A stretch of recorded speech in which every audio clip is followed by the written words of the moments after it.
Kenya is preparing to set fire to its largest stockpile of ivory. Following a high-level conservation summit hosted by President Uhuru Kenyatta, delegates, including heads of states, are gathering at Nairobi National Park to witness the biggest ivory burn in history. Kenya's government says it wants to highlight the poaching crisis and demonstrate its zero tolerance to the illegal wildlife trade by setting over 100 tons of elephant tusk and rhino horn ablaze. Well, for the latest now, we're joined live by CCTV's Clementine Logan, who is at the site. Well, of course, Clementine, this is a very historic occasion. And just considering the sheer scale of the task at hand, just talk us through some of the technical details behind what will take place today. Absolutely, Lindy. Well, you might be able to see behind me over there. It's certainly an impressive sight. Now, those elephant tusks and rhino horn were offloaded from shipping containers over several days after a painstaking digital inventory of the entire stockpile. They're towering, 11 piles of them, a total weight of 105 tons of elephant tusks and 1.3 of rhino horn, with a total street value of over $170 million. Now, the weather's not been great here. There's been a lot of rain and there were some concerns. This is a big event, a ceremonial burning that's garnered a lot of media attention, so there's certainly been a lot of pressure on the organisers. But the chief pyrotechnic here has said that he's confident that there's plenty of kerosene and diesel that will travel in underground pipes to each one of those pyres, setting them ablaze, potentially, he says, for days until it's completely incinerated. Now, we're expecting Kenya's President Uhuru Kenyatta to arrive any minute now, and the idea is to have him light the first and largest pyre, and that might be followed by other heads of state from Gabon and Uganda who are also joining today's event. So it's certainly set to be a spectacular scene. And of course, Clem, not everyone agrees with Kenya's decision to destroy and burn almost its entire ivory stockpile. Just talk us through the debate. Well, there are certain arguments put forward against Kenya's decision to destroy nearly its entire stockpile of elephant ivory and rhino horn. Chief among them, as I mentioned earlier, it has a total street value of over $170 million US. Now, a lot of people say that that money should be put into conservation efforts. For Botswana's part, also a member of the Giants Club like Kenya, it's boycotting the event. It says that this is the wrong decision. It should not be destroyed, and that elephant ivory and rhino horn should be kept as a reminder, almost an educational tool about the economic value of wildlife, and that these things should be preserved and taken care of.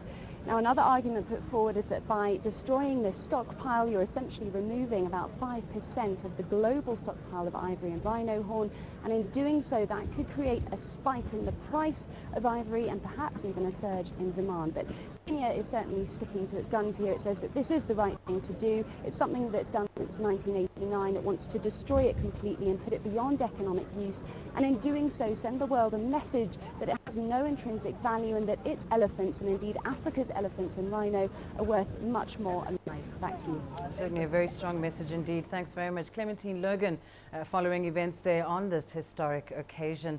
Now, as we mentioned earlier, it has been raining heavily in the Kenyan capital, and that's raised questions about how practical it is, rather, to burn the ivory stockpile in such wet weather. Susan Mongeli now explains even further why even snow would not interfere with the process of destroying the ivory. Kenya Wildlife Service officials gather the ivory before a huge bonfire is lit over them. The ivory represents nearly the entire stock confiscated by the country and amounts to the tusks of about 6,700 elephants. The bonfire will take about 4 hours to burn completely. In fact, ivory doesn't burn. It won't ignite. So you basically have to incinerate it. You have to take it to extreme temperature for it to disintegrate. So we're really cremating the ivory. A short distance away, thousands of liters of a mixture of diesel and kerosene lie in a tank waiting to be injected with pressurized air through steel pipes buried in the ground leading into the heart of the pyramids. Hollister has helped organize all the cremation staged by Kenya since the first burn in 1989. Basically, we take a mixture of fuel, of diesel and kerosene, 50-50 mixture, and pump it in under very high pressure into the middle of the pyramid, the ivory tower, with compressed air. So we're using kerosene, diesel and compressed air, very high pressure. The ban is a grand statement by Kenya.